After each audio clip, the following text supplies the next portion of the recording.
Welcome, everyone. My name is Jorge Coronado, and we're about 5-6 minutes after the hour now. So I'd like to get going as people continue to come into the event. I am professor of Latin American literatures here at Northwestern and director of the Latin American and Caribbean Studies program. It's my pleasure to welcome you to this kickoff event for the Afro-Latin America Representation, Politics, and History series, where we will do lectures and conversations in winter and spring of 2021. The series is organized by Latin American and Caribbean Studies and the Andean Cultures and Histories Working Group. It's co-sponsored by the Department of African American Studies. The series itself and its nuts and bolts was planned by myself and Sherwin Bryant. That's one of the reasons, since we both co-direct the Andean Cultures and Histories workshop, that we're working with both these units in order to put on this series, about which a little more in a second. First, some thanks. When we had the idea of planning this series in fall, the LACS steering committee, composed of colleagues, Latin Americanists from across the university, were very enthusiastic. AFAM similarly offered its support, and in particular, Lina Brito and Emily Mcguire, our colleagues in LACS, were helpful in various aspects, as you'll see. Right? Of course, it's important to mention those people without whom we could do none of this. Bianca Jimenez, Danny Postal, Linda Remaker, and Cindy Pingree are our administrative staff at the Center for International and Area Studies, and they have been crucial to every aspect of this. We're deeply grateful as ever for their support. So the idea for this series is that LACS will dedicate the core of its programming to this theme in winter and spring of 2021, at least. Our interests lie in showcasing the state of Afro-Latin American studies and exploring novel histories of Afro-Latin Americans, in understanding the cultural practices that have represented them, and in examining the current state of their political organization and interventions in the region. We've taken care to, within the 9 events and dozens of guests that comprise this series to date, to be as inclusive as possible of a variety of scholars, institutions, and places involved in this sort of work, from HBCUs to Research One universities, from political science and literary studies to anthropology and history, from US-based colleagues to others working in Latin America and beyond. The richness of this area of study far exceeds our capacity to represent it fully, but we hope to offer enough of a view on it to encourage our audience to learn more. I have no doubt that I myself will learn a great deal over these next few months. Finally, before I present our event today, it's incumbent upon me to say that the idea and planning of this event did not occur in a vacuum. As scholars and professors, as students and staff, there are many ways that we in universities can respond to the strife and turmoil and, yes, racism that surrounds our lives and histories. This way, by which I mean imagining a forum where knowledge is created and exchanged, allows us to bring our considerable intellectual resources to bear on troubling circumstances. The work of learning and understanding is a profound intervention in our world. In the midst of a troubling and difficult year, I hope you'll agree with me that events such as this one bring us some measure of community and purpose. So, with that said, I want to introduce the conversatorio today. It will last until about 1:30, right? And involves speakers from a variety of institutions and 2 participants from our own university. I'm going to give some short bios because we don't have that much time, and this should be no reflection of the extensive experience and deep research and knowledge of each of our participants. Juliet Hooker is professor of political science at Brown University.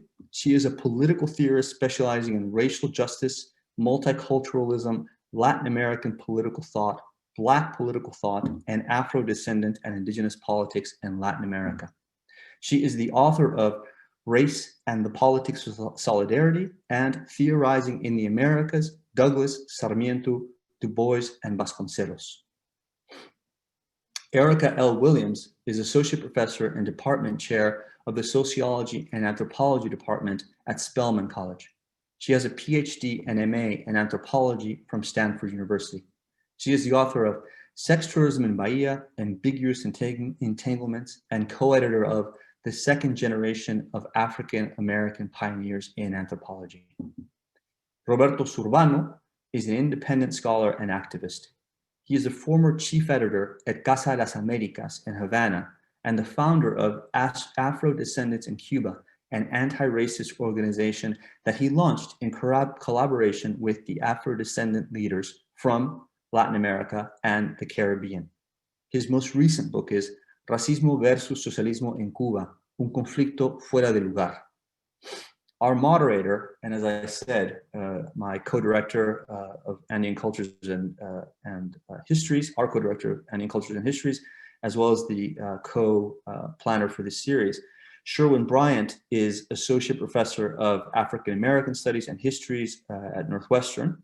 He is the author of Rivers of Gold, Lives of Bondage, Governing Through Slavery in Colonial Quito. Our interpreter for today is Emily Mcguire, Associate Professor of Spanish and Portuguese at Northwestern. She's the author of Racial Experiments in Cuban Literature and Ethnography. I want to thank all of you for participating, for being here with us at this event. I'm delighted that you've made time for this, and I'm very much looking forward to today's conversation. With that, I want to hand it over to my co-conspirator in all of this, Sherwin Bryant. Greetings, greetings. Thank you so much, Jorge, for that introduction. We want to thank Danny Postal and Bianca Jimenez for all of their hard work behind the scenes, and thank our guests, Professor Williams, Hooker, and Zurbano. And as Jorge just mentioned, this moment obviously is a rather auspicious one to think about Black politics anywhere in the world. And what we're trying to do here is to sort of think about, I think, especially this particular moment that we find ourselves in. How do we account for Black politics in Latin America at this moment, sort of after the summer of 2020, after the pandemic of COVID-19, and in the wake of ongoing political police state violence against people of African descent, right? So we want to start this conversation by asking some questions more broadly about what we mean when we talk about Black politics in Latin America. And I would say at some point, what do we mean when we talk about it at this particular moment, beginning the year of 2021? So I'll throw that out to our individual panelists and ask you all to respond to that as you will.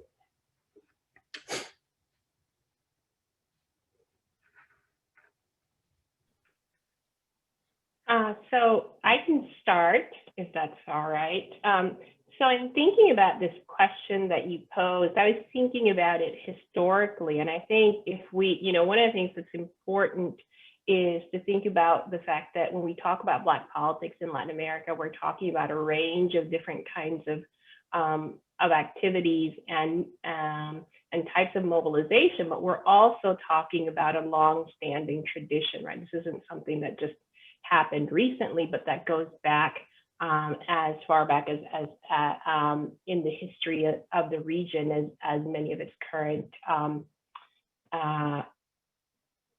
nation states. So first, I would say that one of the ways in which we could think about Black politics in Latin America is to think about the political activity, elected office, leadership by people of African descent, something that goes back to the participation of Afro-descendant soldiers in the armies of independence to support inclusive citizenship and end slavery. And that continues to this day, right? In which, people of African descent participate in sort of broader political movements and taking place in the different countries. I think another strand of what we could think about as Black politics in Latin America is the creation of Black movements that are specifically organized around the concerns and needs of Black communities in the region, right? So the kind of specific examples of mobilization by Black people in different countries, things like the various Black movements that have existed over time in different countries, and that have been oriented around the needs of Black communities. I think this is another strand that we see, and that also has a long history. And then I think we also have, as a political scientist, I sometimes think about, it can be tempting to think about politics only in terms of formal politics, right?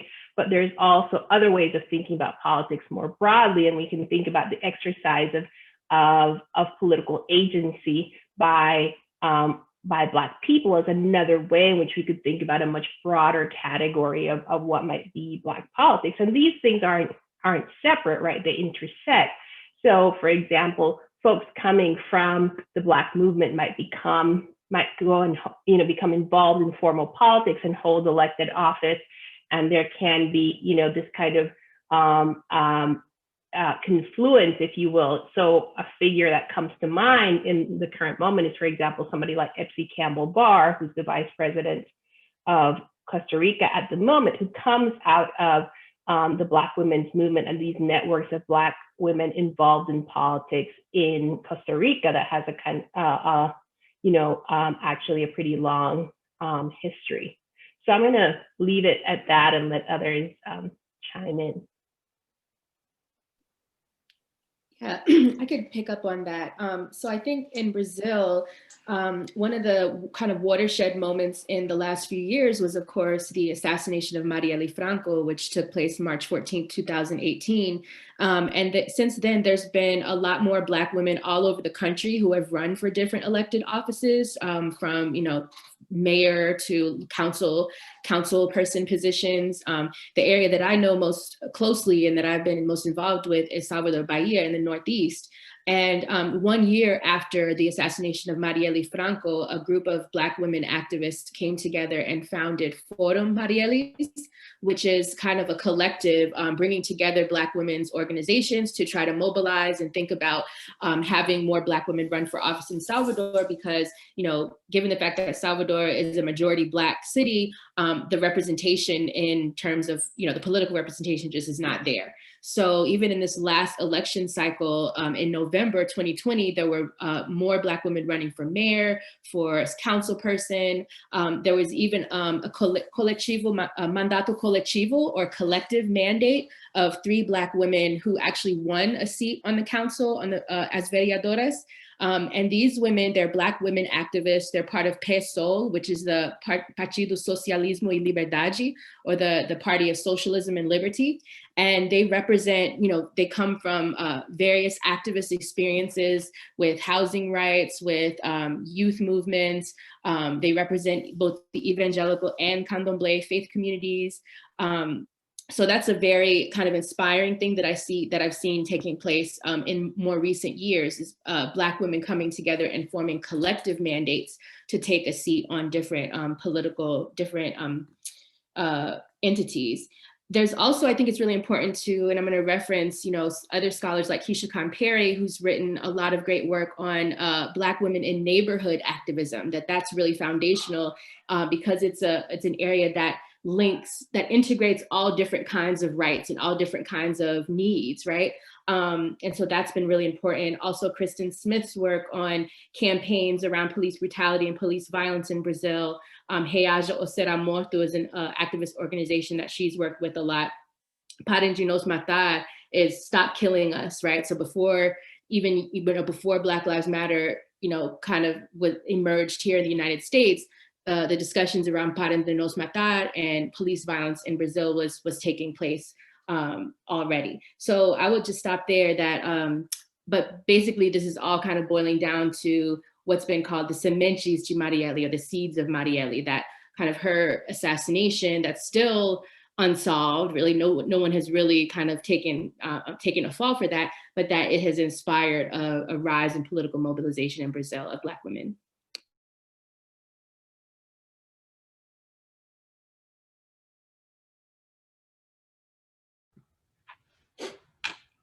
Dr. Zurbano.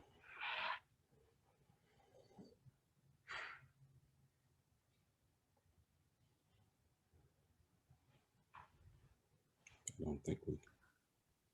Roberto está silenciado. ¿Sí? Ahora sí. ¿Me escucha? Sí. ¿Aló? Bien. Sí. Me parece muy importante hablar de políticas raciales hoy en América Latina como una tendencia que expresa una necesidad en primer lugar, de la propia política, en primer lugar de los pueblos, ¿no? Los pueblos negros, y en primer lugar de la propia política, porque es imposible hoy pensar una política, o sea, una manera de pensarnos a todos sin pensar en la segregación, en la marginación, en la discriminación, sin pensar en el racismo, que en sus diversas expresiones nos está haciendo mucho daño. Pero mi experiencia tiene que ver con un país que se piensa todavía socialista y que desde sus estructuras de pensamiento, desde sus estructuras económicas y sociales, políticas sobre todo, sigue siendo un país socialista, es decir, desde una verticalidad determinada, donde el sujeto negro está involucrado en muchas otras agencias, donde se le ha invisibilizado en cierto sentido, se le invisibilizó en medio del proceso de la Revolución Cubana durante más de 4 décadas. De manera que no es hasta los años 90 que comenzamos a repensar desde el propio pensamiento negro la búsqueda de una política racial, comenzando por las denuncias de las situaciones raciales de la que se estaban dando, de las situaciones racistas que se estaban dando, que fue un anecdotario que ha venido creciendo y se ha ido metiendo en toda la estructura de la sociedad cubana del siglo XXI ya. Entonces, ¿cómo pensar una política racial en un país donde el Estado, su gobierno, siempre ha pensado que eso no es uno de los problemas esenciales del país? Yo creo que la presión del activismo antirracista en Cuba fue muy importante durante los años 90 y la primera década del siglo XXI. Se ejercía una presión muy fuerte y hubo una diversidad también de formas del antirracismo. Yo pienso que esa política que se quiere implementar en Cuba, el gobierno ha anunciado el año pasado, anunció un programa nacional contra el racismo, que aunque tuvo una presencia en la televisión con 4 o 5 personas que forman parte de esta estructura, todavía la gente no sabe lo que es, no sabemos lo que es todavía porque no acaba de instrumentarse en términos prácticos, en términos reales. Pero esa presión yo creo que es el resultado de la presión de las organizaciones antirracistas, del activismo antinegro, donde las mujeres han ocupado un lugar central y los jóvenes también, sobre todo los jóvenes del hip hop, del movimiento de rapero cubano de los 90, pero también las micropolíticas, las acciones micropolíticas y las experiencias pedagógicas que hemos estado teniendo en los últimos años, que hemos estado haciendo en los últimos años, desde espacios muy pequeños, algunas comunidades, algunas publicaciones, algunos espacios digitales, algunas acciones culturales y acciones públicas que han sido importantes para concientizar a una mayor cantidad de personas. Era un tema sobre el cual no se habló en Cuba durante más de 40 años, de manera que a mucha gente le resulta novedoso y otras personas también les parece peligroso hablar del racismo en Cuba. Dicen que es un tema divisionista. Este tema ha sido un tema también víctima de la manipulación política y del referéndum entre Cuba y los Estados Unidos. Ha formado parte de esa confrontación ideológico-política que dura más de 60 años y que ahora también la problemática racial forma parte de esta confrontación. Yo creo que estamos en un momento donde hay que pensar desde el socialismo, desde lo que yo he llamado el neorracismo, que es un racismo que se expresa dentro de una sociedad socialista. No es el viejo racismo, sino son características que se dan bajo estructuras y situaciones socialistas, bajo preceptos del socialismo, y que sencillamente denigran a los proyectos, a las personas, a las comunidades, a las experiencias negras en la experiencia del socialismo en el Caribe, como es el caso cubano. Hay un deseo de implementar esas políticas por parte del gobierno, pero yo creo que hay una regresión en las acciones que hemos estado haciendo las comunidades, los activistas, los grupos antirracistas. Yo creo que hay como una regresión o como una marginación de ese trabajo. Hay una falta de reconocimiento del activismo en Cuba. Hay a veces una criminalización de ese activismo y no tener en cuenta una serie de ganancias y demandas que hemos hecho durante más de 20 años y que hoy están siendo incorporadas por este programa nacional, pero sin una respuesta práctica todavía. Este es el panorama que yo puedo contar en términos locales, pero creo que las políticas raciales hay que pensarlas no solamente en términos locales, sino también en términos regionales y en términos globales.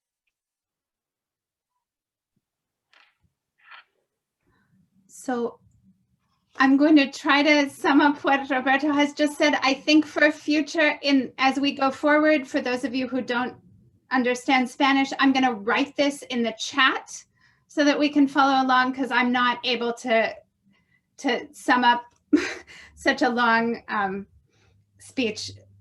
I'm not a great simultaneous translator. So Roberto says that when we think about the politics of Black communities, first we have to, keeping in mind experiences of racism, both recent and structural and historic.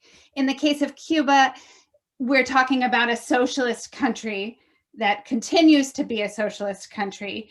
And following the revolution, a dialogue around race was really silenced for around 40 years. And so it wasn't until the 90s that Black activists really began to think about Black activism from the point of view of Black politics. And so the question for Roberto is, how can we think about Black politics, a politics of race within a socialist country?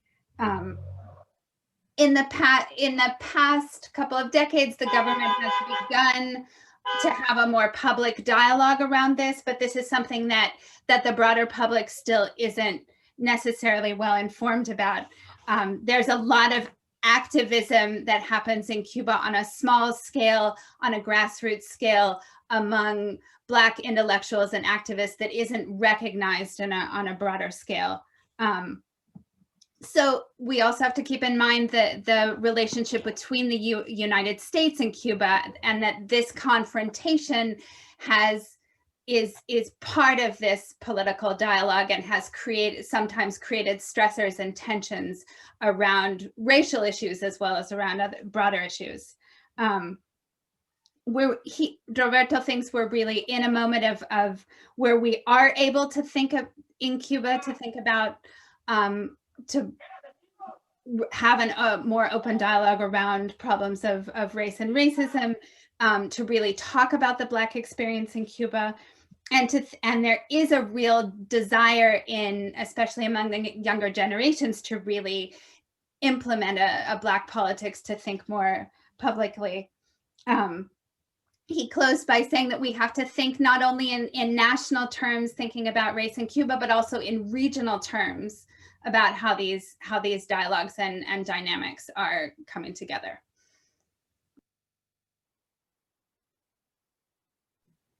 Wonderful, thank you for that.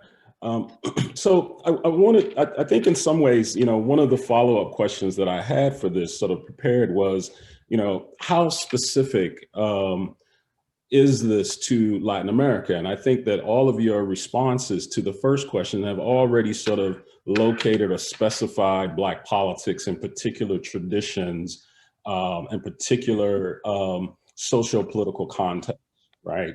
And one of the things that Zurbano pointed out was the questions of segregation, marginalization, racism, right? These are all things that sort of constitute in some ways or delimit or challenge that tradition of Black belonging, Black activism, right?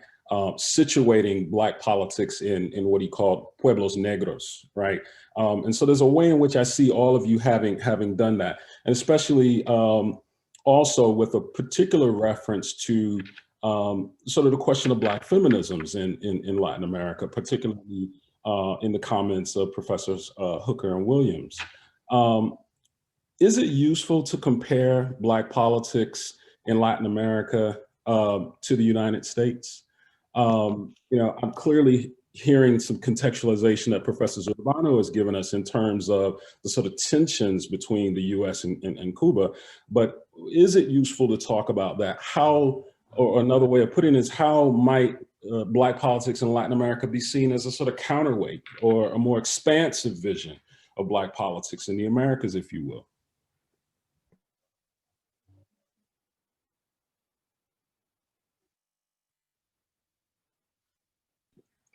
And anybody can answer that in no particular order.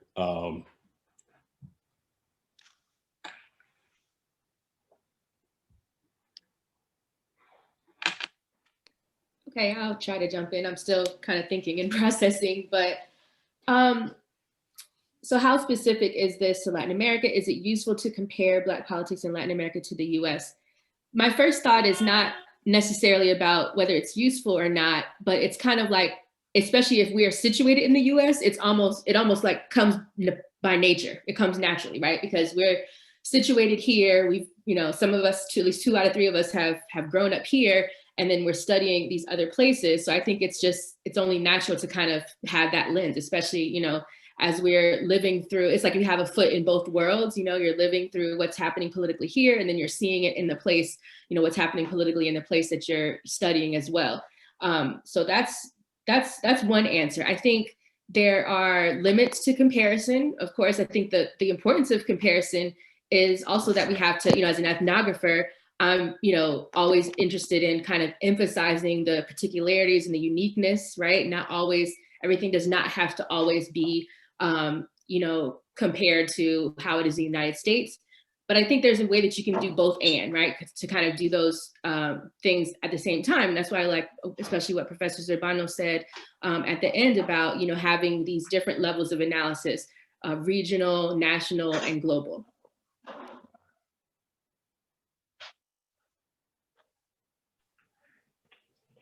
So I would say that I think, there is a long tradition, obviously, of comparing the US and Latin America, and of comparing it around questions of race specifically. And, I have written about these racial comparisons. And one of the things that I think we need to be really careful about when we think about them is to think about what kind of work they're doing. And so in general, I think that there are ways in which when we think about what kind of work is comparing Black politics in Latin America to the US doing, I think historically, one of the problems with the way that comparison was done is that it was used to say, oh, Latin America has never had a kind of major Black political mobilization along the lines of the civil rights movement. So it was used to, to sort of actually erase a long tradition of Black political mobilization in Latin America that in some ways predated events in the United States. So if you look historically at the early 20th century, right, the first Black political parties are formed in Cuba and Brazil. They're not formed in the United States. And that's the moment when African Americans in the US are looking to Latin America and to Black politics in Latin America specifically to say, here are models that might be useful for us to think about. So that's one point that I want to make.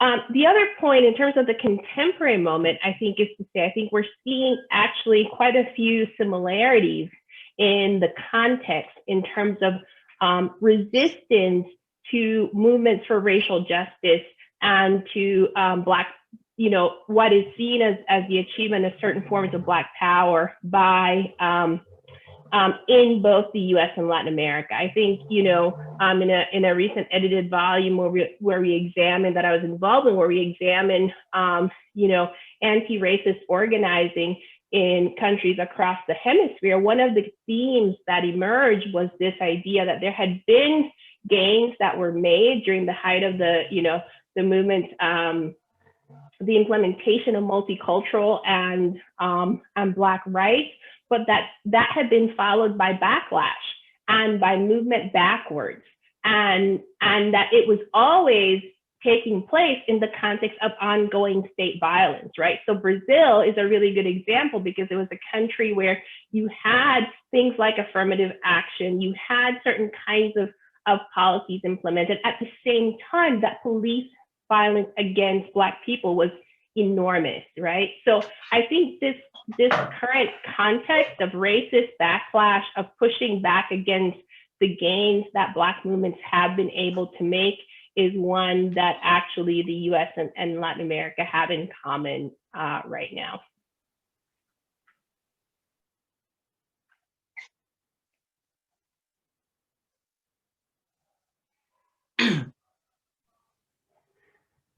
Yes, it seems that in some ways. Sí, sigue. Profesor Zurbano. Sí. No, lo que quiero decir que es imposible no pensar en Estados Unidos cuando se habla de la problemática racial, porque es un lugar donde se ha elaborado una cantidad de pensamiento teórico y conceptual sobre el tema a partir de no solamente una academia negra que se consolida mucho más a partir de los años 60, sino una tradición del pensamiento africano, caribeño y panafricano que pasó por los Estados Unidos y que tiene una marca norteamericana muy fuerte. El africanismo, el panafricanismo y todas aquellas líderes negros importantes de América Latina y el Caribe pasaban por Estados Unidos. Es decir, esto forma parte de una tradición.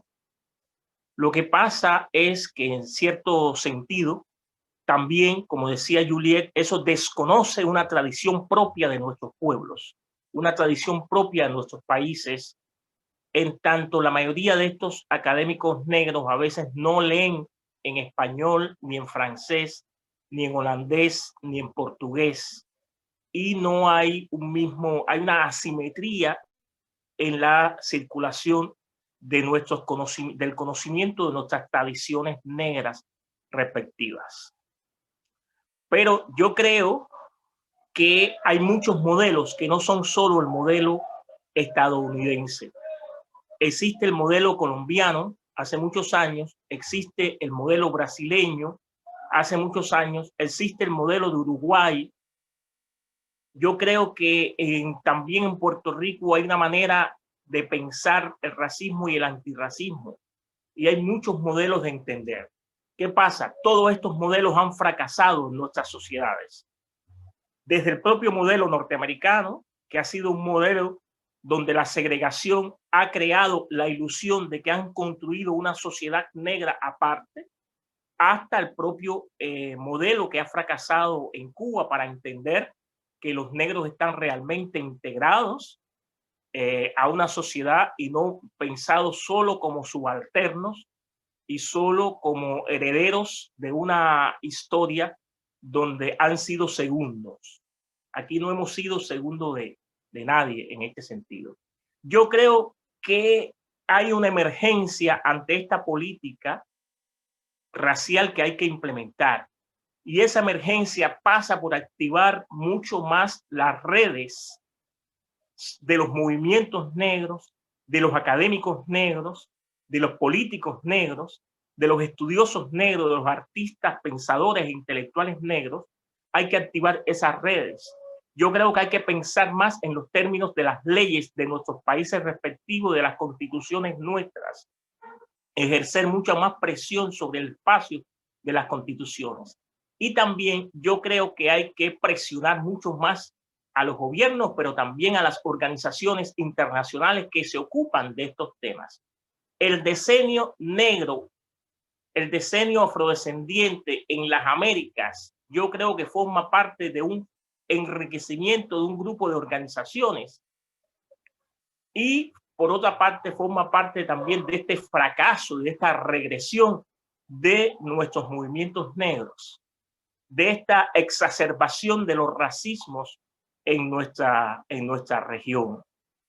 Antes de Durban había una mayor conexión, una mayor cantidad de espacio, una movilidad, una efervescencia, una articulación. Antes de Durban hubo mucho más eso que lo que está pasando ahora mismo, que hay una fragmentación y hay un movimiento muy lento en la búsqueda de los derechos. La pandemia también ha ralentizado o ha producido como un estatismo en las luchas nuestras y una desarticulación entre los propios movimientos y entre los movimientos y organizaciones, gobiernos, instancias gubernamentales o no gubernamentales para entender este fenómeno. Yo creo que estamos en una crisis que, según el análisis que hagamos, según la perspectiva con que estemos leyendo esta crisis, eso nos permitirá hacer unas nuevas lecturas y tener nuevas perspectivas para avanzar un poco más en los pocos años que le queda al decenio afrodescendiente.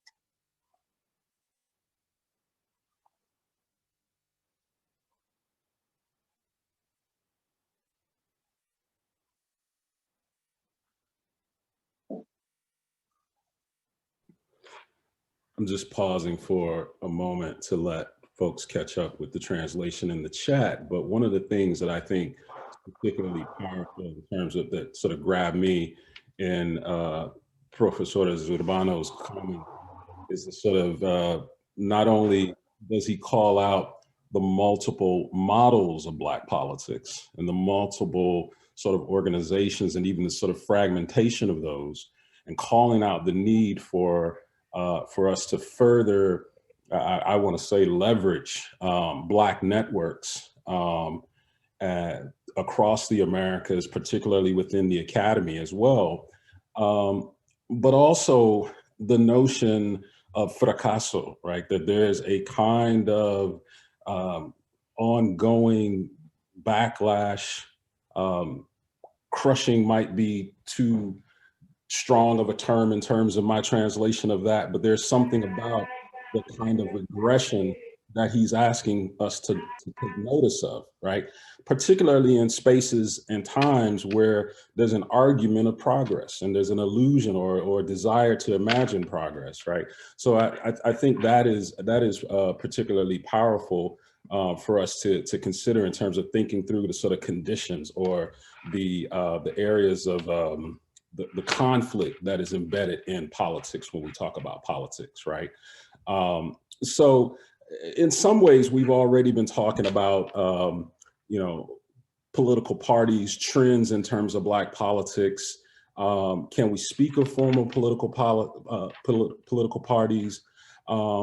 Can we talk about some of the active formal political organizations? They've been mentioned before, but given that we're coming close to the end of our sort of segment here and going to open up for Q&A in about another 15 minutes or so, I want to ask us to talk about Black politics sort of now in the wake of what many have called two pandemics, both COVID-19 as well as the ongoing pandemic of racial policing, if you will, and sort of situate Black politics in that sort of global outcry against the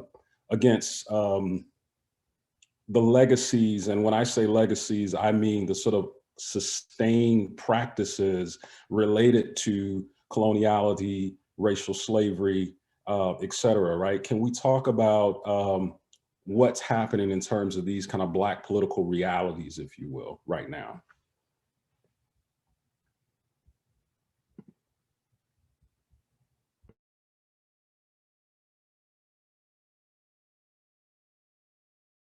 Okay, I can jump in.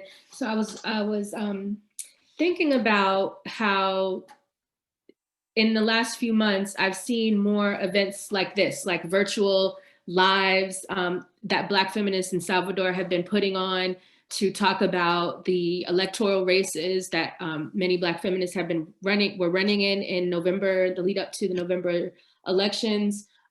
Different discussions that have connected Black women activists in Brazil, in Portugal, and the United States to talk about the issues that that we're all facing, to talk about political mobilization. So I think this moment has, just like we're all able to come together here in this virtual space, right, from the comfort of our homes and be connected to each other. That's one thing that I've been seeing happen with Black Brazilian activists, feminist activists as well, that they are, dealing with with the pandemic and with the epidemic of police violence, and taking advantage of opportunities like this to bring people together, to strategize, to be more connected than they may have been in the past. So that's one thing that I've been particularly inspired by in recent months, despite all of the mess that's going on.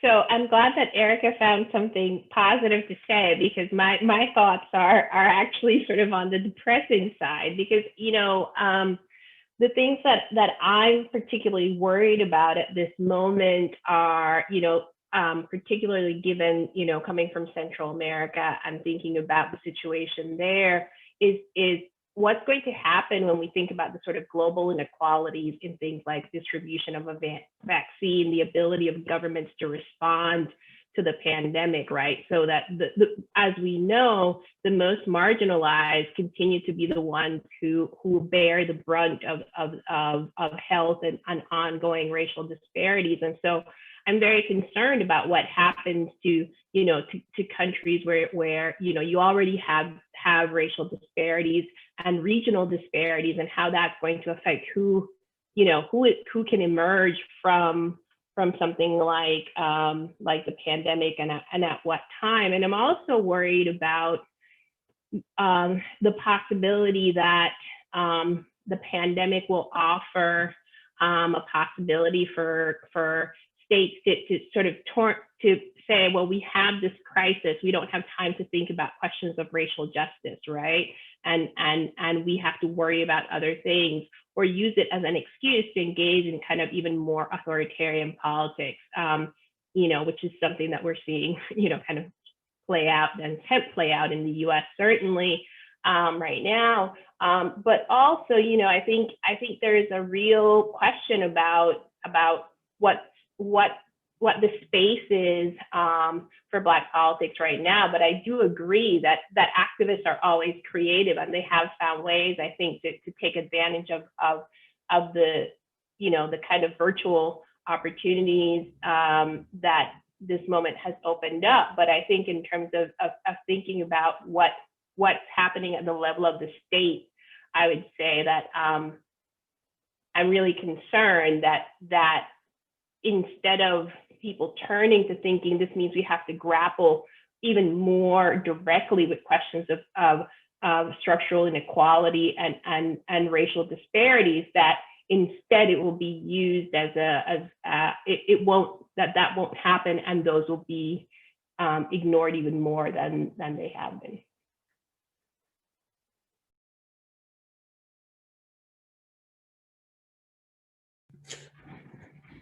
Could we linger just a bit on the question of Black access to public health, to special trials, to drug treatments, et cetera? Can we talk about the sort of broader questions of access to healthcare in Latin America for these populations as a kind of, you know, political issue pre-COVID and now?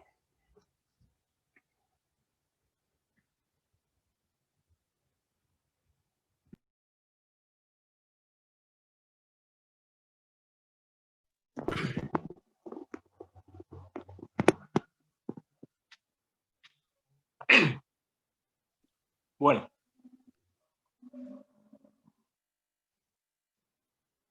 sí, yo veo en términos de salud pública en Cuba determinadas ventajas con respecto a otras situaciones que se dan en el continente y en el Caribe. Porque hay un sistema de salud pública que ha demostrado en los últimos tiempos que tiene una infraestructura suficiente como para soportar esta tremenda pandemia. Ahora vamos por el tercer rebrote y se está trabajando mucho en esto, ¿no? Y en realidad estas políticas en Cuba se puede pensar que no tiene que ver con lo racial. Sin embargo, a la hora de pensar a la hora de las personas que se enferman o que se pueden contaminar, más allá de la estructura de la salud pública, está la realidad de nuestra gente. Más allá de la estructura de la salud pública, está la manera en que nuestra gente vive, está el acceso de nuestra gente a los buenos salarios, a las buenas viviendas, a las viviendas dignas, no digamos buenas viviendas, viviendas dignas y trabajos dignos. Entonces eso hace imposible que esa resiliencia histórica nuestra tribute realmente a una resiliencia física, que no sabemos cuánto va a durar esta pandemia y cuándo va a llegar la vacuna contra esta, que en Cuba se están fabricando. En estos momentos hay 2 vacunas en proceso en el proceso final de comprobación clínica. Pero la salud pública está en medio de un contexto difícil, que es el contexto del mercado laboral, que es el contexto del abastecimiento alimentario, que es un contexto más complejo que pensar la infraestructura de la salud pública. Yo pienso que pensar las políticas racial hoy tiene que ver, por supuesto, con pensar la salud pública porque estamos en medio de una pandemia, pero tiene que ver con repensar las formas del activismo y la manera en que las políticas públicas que hoy se están reduciendo o aplazando o desapareciendo pueden incidir más en las demandas de las comunidades negras que se están haciendo. Entonces, eso es imposible hacerlo sin las instituciones públicas. Es imposible hacerlo sin instancias gubernamentales. Estas cosas, cada vez hay que crear instancias gubernamentales, ministerios, secretarías, oficinas. Hay que implementar una estructura en los gobiernos que se ocupe de estas problemáticas, de esta especificidad, que se ocupe de este atraso. En ese sentido es que yo hablo de la palabra fracaso. Es un fracaso que comparten nuestras sociedades, nuestros gobiernos, nuestras comunidades, porque es insuficiente la política que hemos tenido hasta hoy. y es insuficiente las micropolíticas y el trabajo que hacen las comunidades, los activistas, grupos de trabajo, esfuerzos de grupos académicos, etcétera. Tenemos que repensar en términos de acción política y de acción práctica, ejercer una nueva forma de la política racial y de presionar a esa política racial y a esas políticas públicas que, insisto, que se están reduciendo, desapareciendo y aplazando en nuestros países, en la mayoría de nuestros países.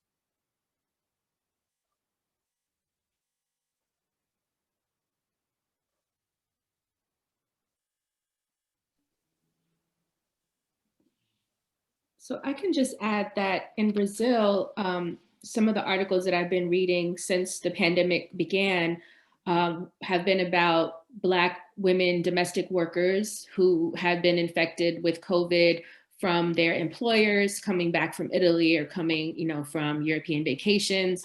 But then, of course, the employers are often able to get whatever treatment they need to get better because they have private insurance and they have access to private, clinics and more, that kind of thing, as opposed to just relying on SUS with the Sistema Único de Saúde, the public health entity. So that's, and then of course, if you're a Black woman maid, you go home to a poor community, perhaps a favela, you may have elder, people living around you, children, so people with higher, with comorbidities, with other things going on, right? So then it has a higher impact in those communities.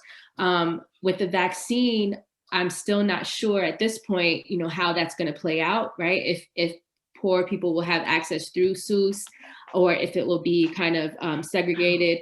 There was a lot of hope about a week ago about a Chinese vaccine that they thought was very effective in Brazil, but now new studies coming out are saying it's about 50% effective, or it's just not as effective as they had previously thought. So this is all, a situation that's literally developing day by day, minute by minute. So I think it's just really important to keep our eyes on what's happening.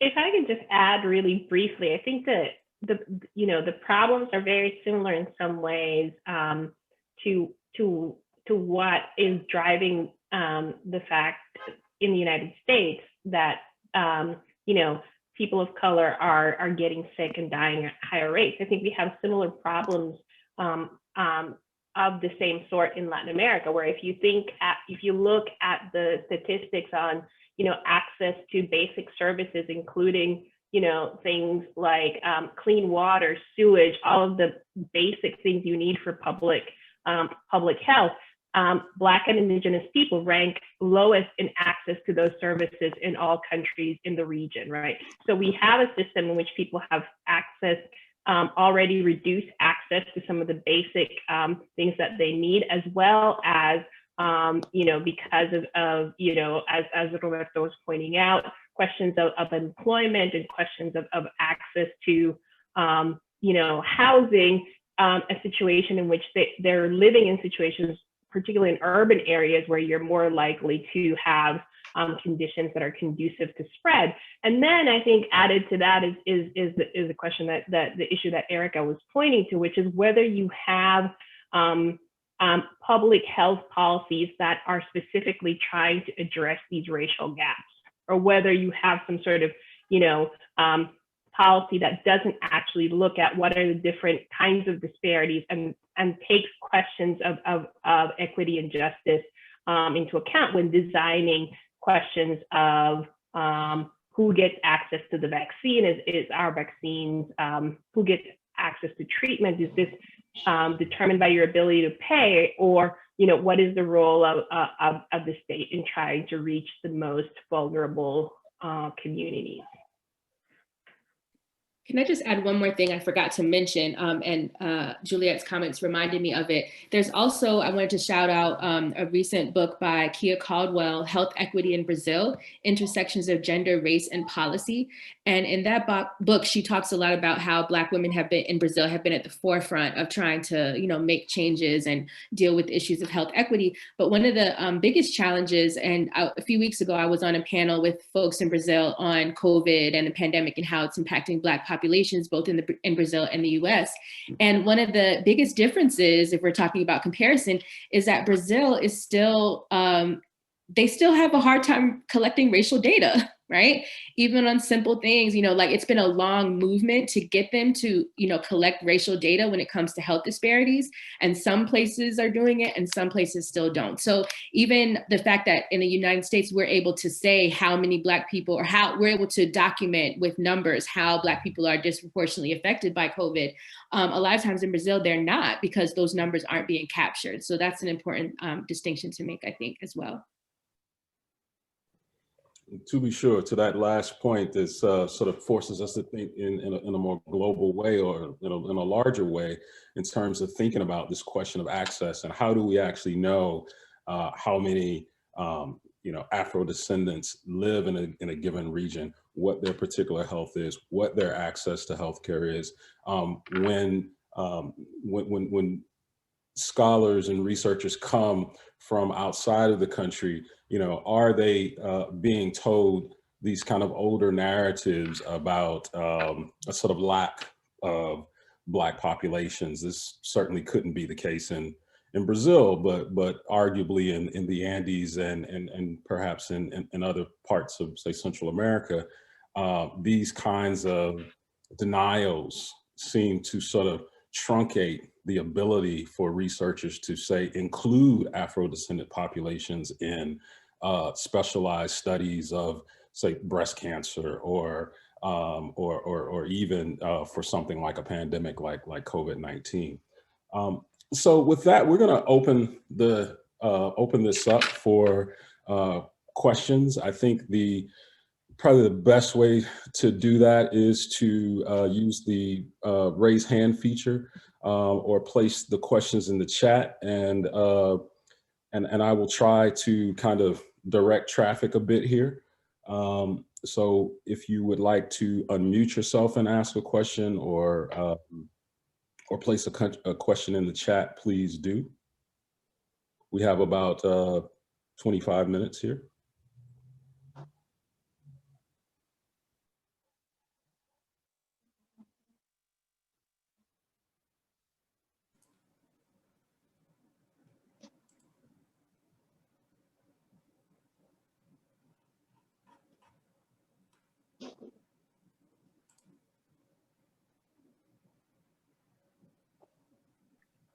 Since there's always the need for an icebreaker. Oh, Mary's here. Okay. Yeah, I had my hand up in the chat, but I know it's hard to monitor the 5,000 people on the call and the chats and so on. So first of all, thanks to the organizers for putting us together. This was really wonderful.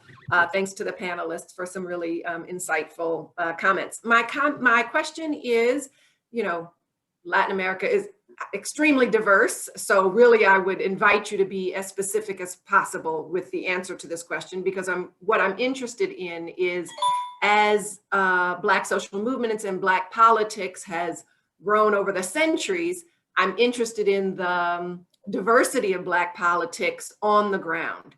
And if that diversity has started to create, or if there are particularly deep schisms that you might want to talk about on the ground, or that you might want to generalize across regions, that these are kind of the ways we are seeing some schisms open up. So I'm interested in the growing diversity of Black politics, either on the ground or characterized more broadly.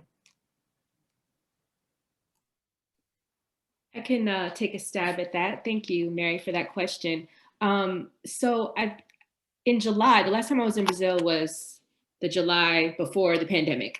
So that was that 2019. And I was finishing up some research, some long-term research for my current book project on Black feminist activism in Bahia. And one of the things that I was really struck by as I was attending different meetings, especially of the Foro Mariellis, was this was in the kind of lead up to where a lot of Black women were announcing their pre-candidacy for vereadora, councilperson, or for mayor of Salvador. And they were talking more and more about the dearth of Black women represented in formal politics in Bahia. And they were committed to changing it. And I attended several events where they had, you know, in Brazil, there's over 40 political parties, right? So even if you're just talking about the left, there's still a lot of different parties on the left, right? You had the PT, the Workers' Party, where Lula and Dilma, the presidents were from that party. You have PSOL, which is the, you know, Party of Socialism and Liberty, which, or Liberdade, which Marielle Franco was a part of. You have, you know, there's so many different parties. So even the left is somewhat, and you have the Partido Comunista da Bahia, the Communist Party of Bahia, or Brazil, excuse me. So even the left is very divided in terms of political parties. But one of the things that happened at this, at some of these Foro Marielli's meetings was that Black feminists were making a commitment to support their candidacies across political lines. So they were really mobilizing to get more Black women of the left into office across party affiliation, right? So there were some candidates who even at that point were not sure which party they were going to join or run with, and they were being courted by various parties of the left. So that was a really interesting moment where I saw that the demands that Black women were making in Bahia were kind of overshadowing political party distinctions and differences, particularly of the left, though, right? Because when it came to the right, that was just a whole other issue. But so that's one thing, one way I would address your question.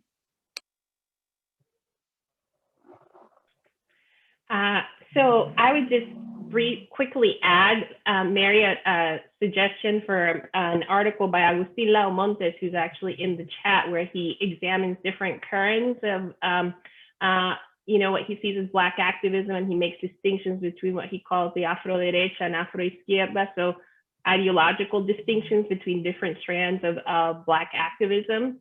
So I think that, as you say, there's certainly ideological distinctions. The other thing that I would say is, you know, that there's also, I think, I'm not sure if I want to call this generational, but I certainly think that now there is a growing visibility of particularly of Black feminist movements, right, that are making very specific kinds of interventions, and that are not necessarily, I think, maybe as always as oriented, and that have different kinds of orientations, right? So, you know, so it's interesting to think about the work of people like the women who are in Brazil, right, who are trying to get elected to office. But there's also, you know, a kind of some very different kinds of Black feminist activism that's around, for example, LGBTQ issues, and trying to think about decolonial feminism. So I think there's definitely a wide range of ways in which Black women, Black people in general are thinking about Black politics.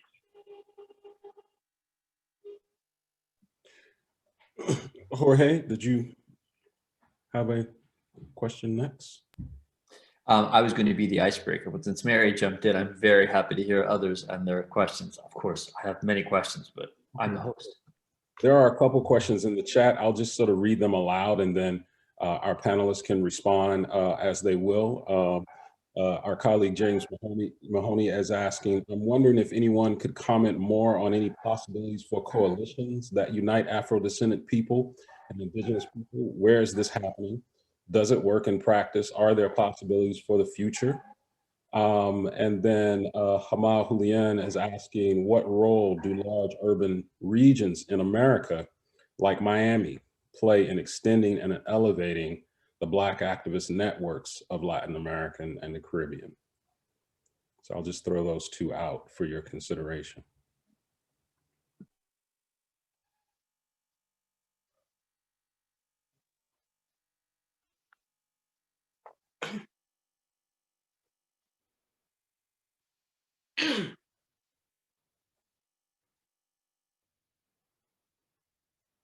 Bueno, yo acabo de leer en un sitio precisamente brasileño una especie de lema, consigna, un eslogan que decía: las articulaciones negras también importan. Las articulaciones negras importan. Yo creo que eso debe servirnos, debemos tenerlo como un axioma para el trabajo que hay que hacer durante todo este año en medio de la pandemia. Porque si no se articula el trabajo desde la especificidad de cada uno de los grupos de activismo, seguimos en la fragmentación. Y la fragmentación forma parte de del diseño de la colonialidad. La colonialidad nos tiene fragmentados porque eso es muy bueno para dejar las cosas como están, para que no haya ninguna transformación social, no haya ningún cambio, ninguna mejoría para nuestra gente. La política tradicional ha resultado insuficiente. Por eso yo no creo en ese término afroderecha ni afroizquierda. Ni la derecha, ni la izquierda, ni los liberales, ni los conservadores, ni los demócratas cristianos han asumido de una manera orgánica las políticas raciales, porque les cuesta asumir todavía de una manera orgánica a aquellos políticos negros que no son subalternos, que no están subalternizados. Eso le cuesta mucho. Y le cuesta mucho a las comunidades también, nos cuesta mucho cuidar y apoyar a estos políticos negros no subalternizados por la política tradicional para que hagan su papel, para que cumplan su misión en el espacio de la política, que es un espacio de mucha complejidad. Yo creo que hay que articularse, que hay que involucrarse cada vez más en lo que está pensando el otro. En Cuba hay una diversidad de propuestas que pasa por una zona de la academia. No puedo hablar de una academia negra en Cuba, pero puedo hablar de una, digamos, de una zona de la academia interesante, donde insisten en las problemáticas del pasado. Yo creo que eso es un error, pero ellos creen que eso es un trabajo que hay que hacer, que es una deuda que tienen y lo están haciendo. Pero también están muchos grupos de mujeres y muchos tipos de activismo que están haciendo un activismo afrocéntrico que insiste mucho en la cuestión estética, en el pelo, en otras razones, etc. Yo creo que eso es importante también porque eso le da conciencia a una zona de la población que le cuesta mucho identificarse como negro con los grandes discursos, pero sí se identifican con estas pequeñas identidades o subidentidades. A mí me gustaría pensar en repensar qué estamos haciendo en términos políticos, en terminar de abandonar ese pensamiento político tradicional e involucrarnos más.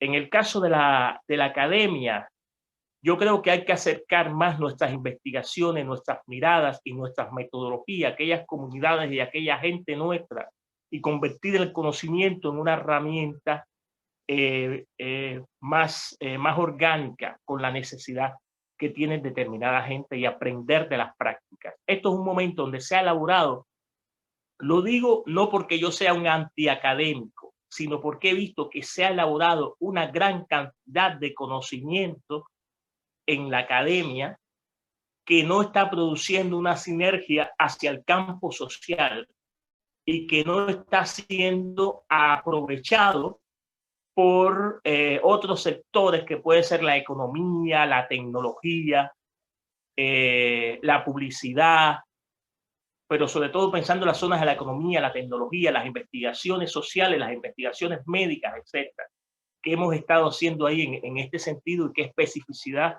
pueda ganar eso.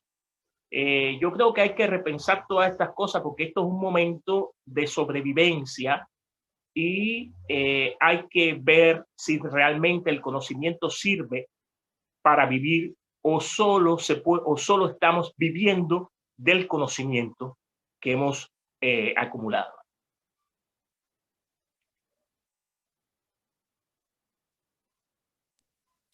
I could just answer Jamal's question about Miami. So in the case of the work I've done in Bahia, I don't see Miami or other regions in the United States playing much of a role at all in extending and elevating the Black activist networks. And I think part of that is just because of the limited access that Black women in Brazil have to travel, to international travel, right? It's still very difficult for Black people in Brazil to get access to travel or to migrate to other countries.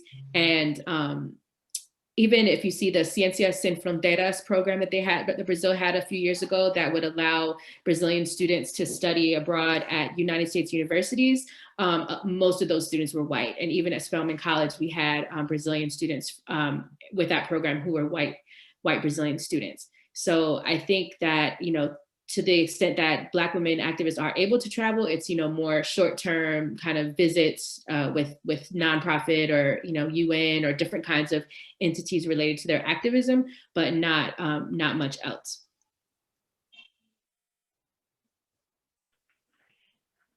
So if I could add something to that, I think that where you see Latino communities in the US having some of this impact is in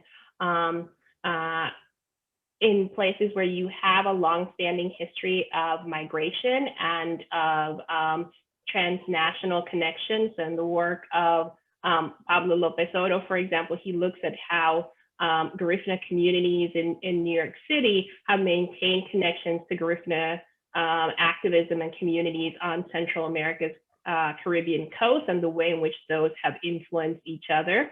So I think that there are some of those kinds of examples where you see Black communities, Afro-Latino communities in the US that are the result of migration that do have an impact, but it's not necessarily, I would say, kind of the larger Latinx community in the US.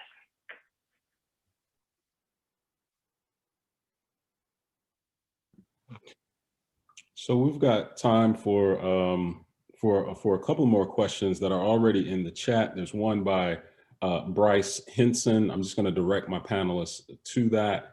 And then there's another one by Alejandro Sanchez Lopez. If I want to invite you all to respond to those questions in that order.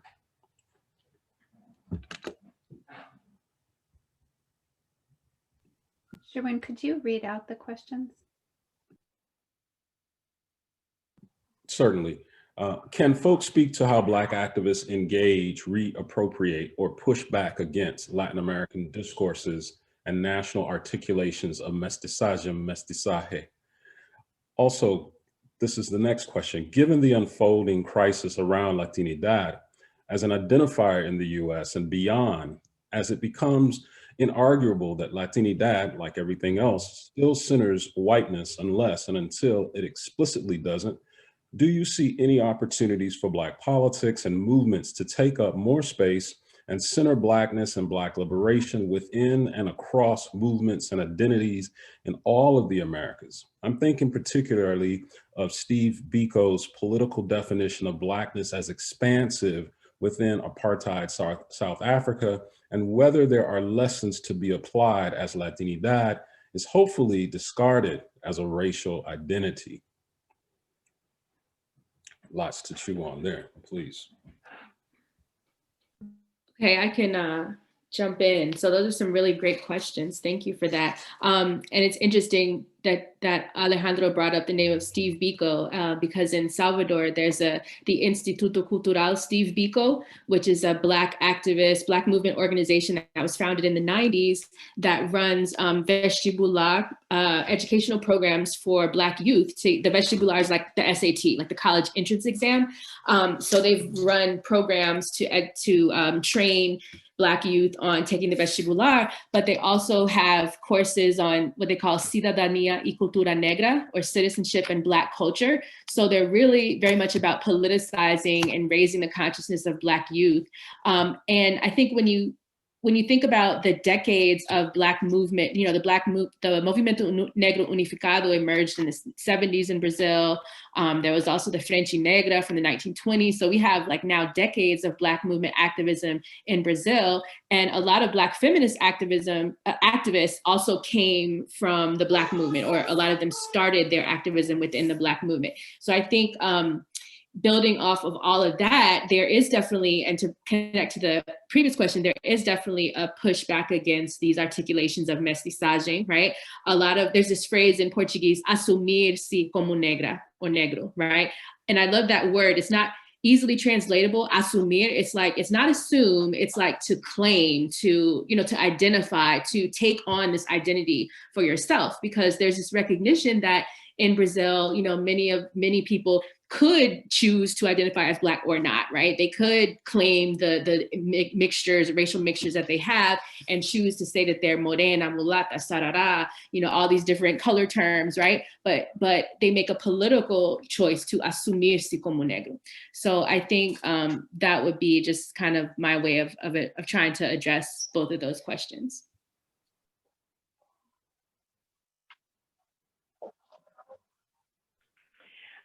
So I think that, you know, I agree with everything that Eric had just said. I think that there is, you know, that one of the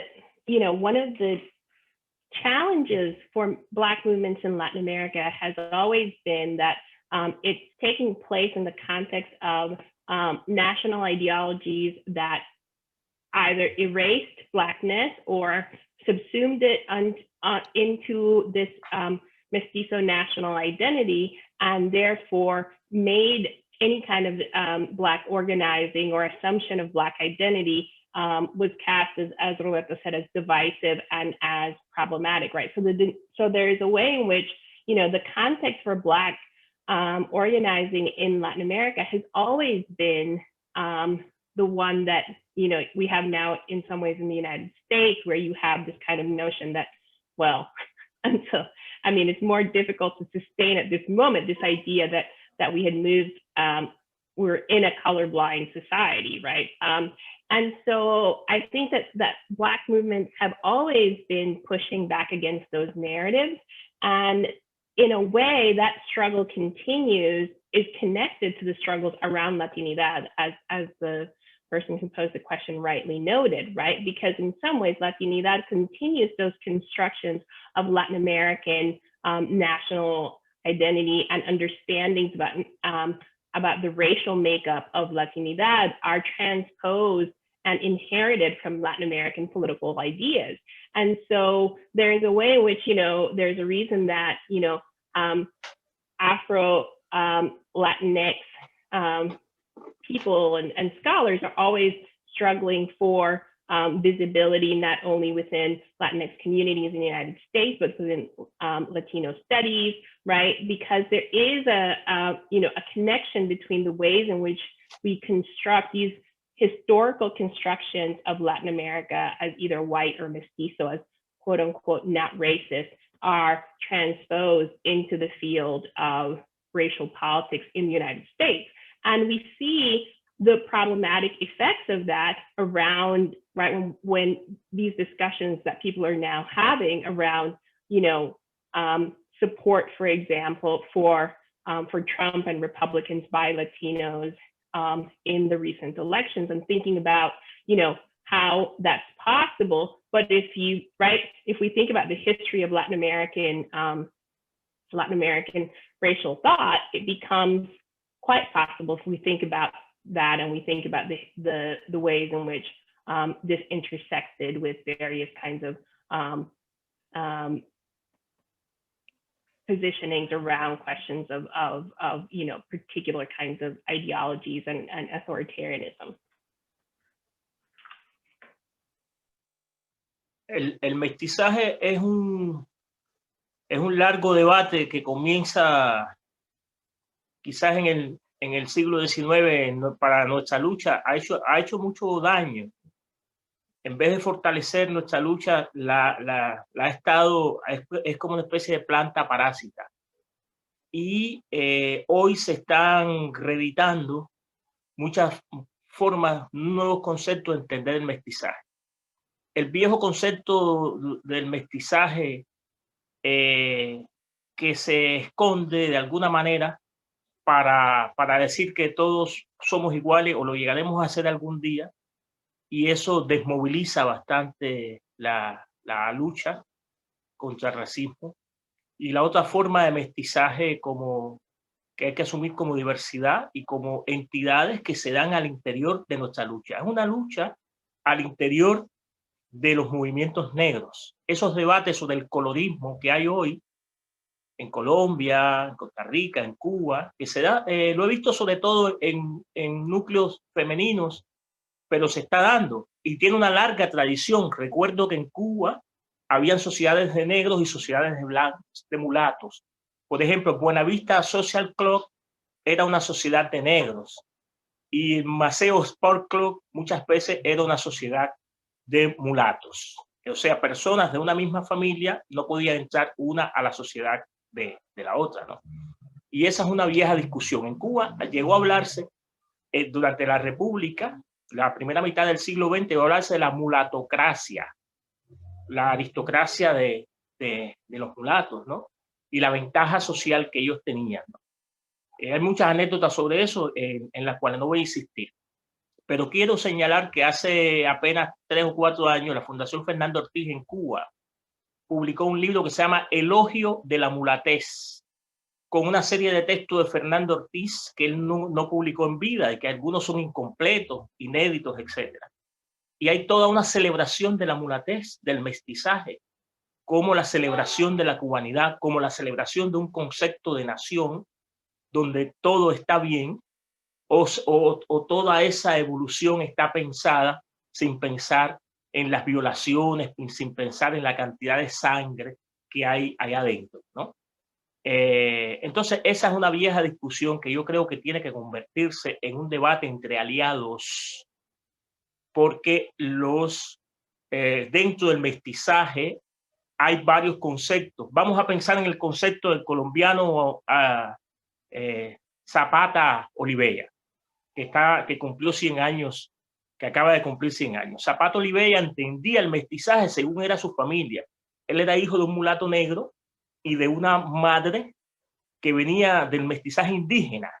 Y entonces él tiene una visión más ecuménica de ese sentido. Pero que todos en esa familia conversaban, hablaban y se reían y bailaban juntos. O sea, cómo tratar de encontrar aliados contra un mismo opresor en esa batalla, ¿no? Y yo creo que hay que pensar en otros términos cuando se piensa el término de mestizaje que nos va a perseguir para toda la vida. Yo creo que eso es un debate infinito, que hay que aprovecharlo, hay que apropiárselo en algún sentido para crear alianzas que no sean tan cortas como nos ha pasado hasta hoy, ¿no? Para crear alianzas mucho más estratégicas al interior de una discusión que nos sigue fragmentando ante las grandes opresiones.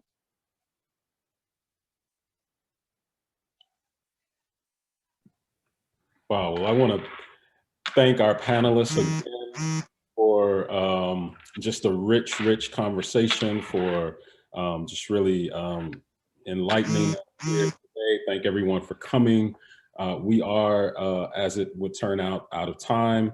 I wish we could ask, one more question, but thank you all for coming. Thank you to our panelists. Thank you for everyone working behind the scenes to make this work. Muchas gracias. Thank you, Sherwin. Thank you, everybody. Gracias. William, Zurbano, thank you so much. Emily Mcguire, what an incredible job. Thank you for that. That's remarkable. Thank you so much, Sherwin. Bueno. Thank you, everyone. Gracias. Un placer. Roberto, fue un placer. Gracias a todos. Gracias a todos. Gracias por la invitación. Sí, desde ya, un placer, ¿eh? Placer, Roberto. Hoy. It was a pleasure, everyone. Yes, thank you. Pleasure to meet, and nice to meet all of you.